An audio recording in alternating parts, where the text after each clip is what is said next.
Hola a todos, ¿cómo están? Hoy les traigo un nuevo video, pero antes de empezar me ayudaría mucho si le das like. Suscríbete, activa la campanita, comenta y comparte. Realidad simulada. Introducción. Velo. Los velos de la conciencia son aquellos condicionamientos y filtros con los que interpretamos la realidad. Avatar. Identidad virtual que escoge el usuario de una computadora o de un videojuego para que lo represente en una aplicación o sitio web. El Big Crunch. Gran colapso o gran implosión es una de las teorías que se barajan sobre el destino final del universo. Se trata de la teoría opuesta al Big Bang. Realidad simulada. La realidad simulada es la proposición que sugiere que la realidad podría ser una simulación, quizás por ordenador, a un grado indistinguible de la verdadera realidad. La hipótesis de simulación afirma que podría ser posible, e incluso probable, que estemos viviendo en realidad en dicha simulación. Es diferente del concepto actual de realidad virtual, tecnológicamente alcanzable. La realidad virtual es fácilmente distinguible de la experiencia de verdadera realidad. Los participantes nunca dudan acerca de la naturaleza de lo que experimentan. La realidad simulada, en cambio, sería difícil o imposible de distinguir de la verdadera realidad. Una realidad simulada abarcaría las siguientes cuestiones. ¿Es posible, incluso por principio, decir si estamos en una realidad simulada? ¿Hay alguna diferencia entre una realidad simulada y una realidad real? ¿Cómo deberíamos comportarnos si supiéramos que vivimos en una realidad simulada? Diferentes tipos de simulación. Interfaz ordenador-cerebro. Cada visión de la realidad simulada podría ser un esquema dentro de cada simulación, todas podrían ser posibles, o solo una la cual podría sustentar la existencia de todas. En una simulación cada participante entra desde fuera y conecta directamente su cerebro al ordenador de la simulación. El ordenador le transfiere datos sensoriales e interpreta sus deseos y acciones como respuesta. En esta forma de simulación los participantes interactúan con el mundo simulado y reciben una retroalimentación de él. El participante puede incluso recibir un reajuste para olvidar temporalmente que está dentro de un mundo virtual, es decir, traspasa el velo. Mientras tanto, dentro de la simulación, la conciencia de los participantes se representa por un avatar, que podría tener diferente aspecto que la verdadera apariencia del participante. La gente virtual. En una simulación de gente virtual, cada habitante es un nativo del mundo simulado. Ellos no tienen un cuerpo real en la realidad externa.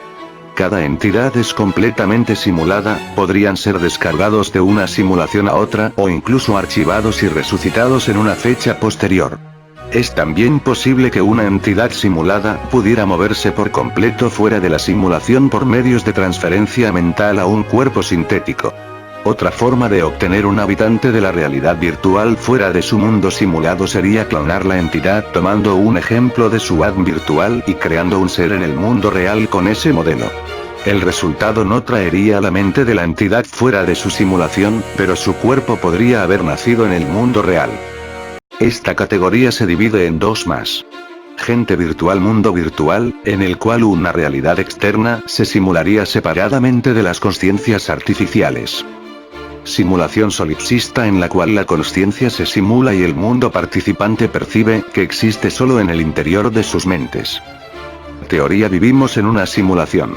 La idea de que los seres humanos viven en una realidad simulada apareció por primera vez en la historia El túnel bajo el mundo de Frederik Pohl, publicada en 1955, y fue expandida por el roboticista Hans Moravec.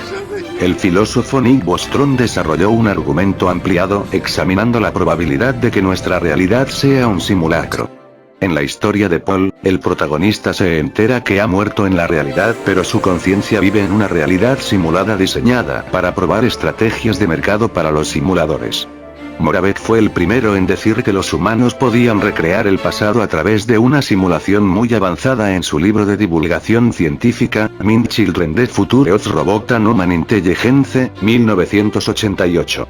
Moravec reitera en sus libros, su creencia de que probablemente vivimos en una simulación. Argumento de Nick Bostrom.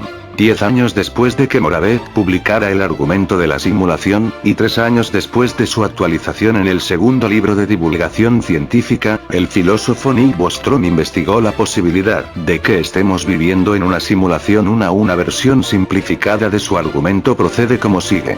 1. Es posible que una civilización pueda crear una simulación computarizada que contenga individuos con inteligencia artificial. 2. Dicha civilización probablemente ejecutaría muchas, algunos dicen que miles de millones, de esas simulaciones, solo por diversión, para investigación, etc. 3. Un individuo simulado dentro de la simulación no sabría necesariamente que está dentro de una simulación, vive su vida diaria en lo que considera que es el mundo real. La pregunta crucial es, si uno acepta que las tesis 1, 2 y 3 son al menos posibles, ¿cuál de las siguientes es más probable? A. Somos esa civilización que desarrolla simulaciones de inteligencia artificial y que no está dentro de una a su vez. B. Somos una de las muchas, miles de millones, de las simulaciones que ha ejecutado. Recordar el punto 3. Para más detalles, su argumento intenta probar la tricotomía, de que alguna raza inteligente nunca llegará al nivel tecnológico donde puedan ejecutar simulaciones de la realidad, o esto es imposible en principio. O razas que lleguen a ese nivel no tienden a ejecutar dichas simulaciones. O estamos casi seguramente viviendo en una simulación como esa. El argumento de Bostrom utiliza la premisa de que dada tecnología lo suficientemente avanzada, es posible simular en su totalidad planetas habitados o aún hábitats mayores o aún universos enteros como simulaciones cuánticas en bolsillos de tiempo/espacio, incluyendo a toda la gente en ellos, en un computador, y la gente simulada puede ser totalmente consciente, y hay tantas personas como gente no simulada. Un caso particular que se ilustra en el ensayo original propone el escenario donde asumimos que la raza humana podría llegar a ese nivel tecnológico sin destruirse ellos mismos en el proceso. Bien, negamos la primera hipótesis. Y una vez que hemos alcanzado dicho nivel, todavía estaríamos interesados en la historia, el pasado y nuestros ancestros, y que no habría restricciones legales o morales para ejecutar dichas simulaciones. Negamos la segunda hipótesis. Entonces es probable que ejecutemos un número muy grande de las llamadas simulaciones de ancestros para estudiar nuestro pasado. Y que, en el mismo razonamiento, muchas de esas simulaciones también ejecuten subsimulaciones, y de ahí en adelante.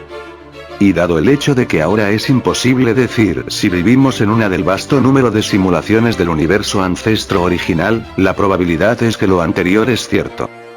Suposiciones como la de que la raza humana, u otra especie inteligente, podría llegar a ese nivel tecnológico sin destruirse a ellos mismos depende del valor de la ecuación de Drake, que da el número de especies tecnológicas que se comunican por medio de ondas de radio en una galaxia en un momento dado del tiempo.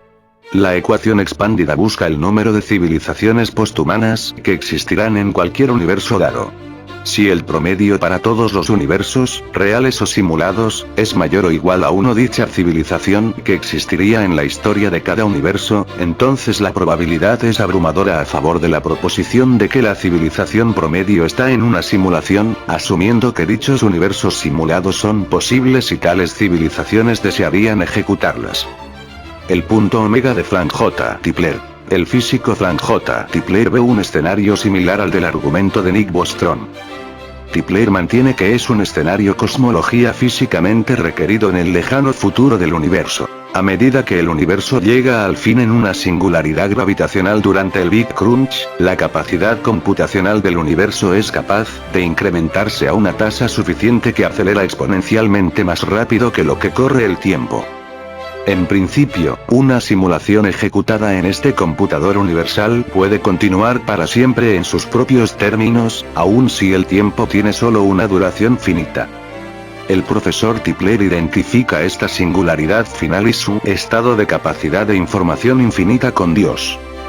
De acuerdo al profesor Tipler y al profesor David Deutsch, las implicaciones de esta teoría para los humanos del presente es que el computador cósmico esencialmente podrá resucitar a todos los que han vivido, al recrear todos los estados cerebrales cuánticos posibles dentro de la simulación principal, algo que recuerda las ideas de resurrección de Nikolai Fyodorovich Fyodorov. Esto se manifestaría como una realidad simulada. El punto omega representa una vida después de la muerte, que podría tomar formas inimaginables dada su naturaleza virtual. La hipótesis de Tipler requiere algún medio por el cual los habitantes del futuro lejano puedan recuperar información histórica para poder hacer reencarnar a sus ancestros en una vida después de la muerte simulada. Si tienen acceso a capacidad de computación infinita, ese no es un problema en lo más mínimo, pueden simplemente simular todos los mundos posibles. El argumento de Tipler también puede unirse con el argumento de Nick Bostrom ya mencionado de la probabilidad. Si el punto omega simulará un número infinito de mundos virtuales, entonces sería infinitamente más probable que nuestra realidad esté en alguno de esos mundos simulados, en vez de en el solitario mundo real que creó el punto omega. Bueno gente, hasta aquí el video de hoy. Si te gustó dale like, comenta y haz clic en la campanita. Y no olvides suscribirte y compartir. Abrazo grande y gracias totales.